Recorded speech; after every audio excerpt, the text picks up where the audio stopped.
Kamar yadda kun sani ne Bahaushe asali cikakke wanda anka fi sani da suna a kowa ya sani. Ina muku fatan alkhairi a koda yaushe, ina gaida kowa da kowa. Kamar 'yan samu su harka YouTube, su harkar connection Facebook da sauransu su Instagram. To duk da haka ban manta ba a koda yaushe muna tare da ku. Kuma ina gaida kowa da kowa abokaina a suke a ko ina. Shine ina tura muku saƙonnin gaisuwa da fatan alkhairi. Kuma ina fatan kowa yana lafiya. Shine wannan daɗin lamari. Amma a koda yaushe bazan taɓa manta da ku ba abokaina sai dai kuma a yanayi da kuma canza yanayi. Kamar yadda kun sani a yanzu lamari ya canza. Ana samun abubuwa da dama masu gudana, masu canji da kuma sha'anin rayuwa. Yana da kyau sosai.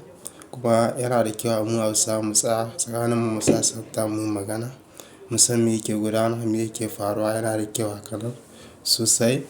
Dan ni da nake ina da abokai da dama sosai. Sun sanni mun shiga a faɗin duniya daban daban domin ganin me ke gudana.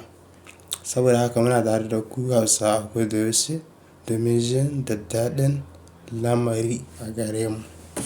Na gode.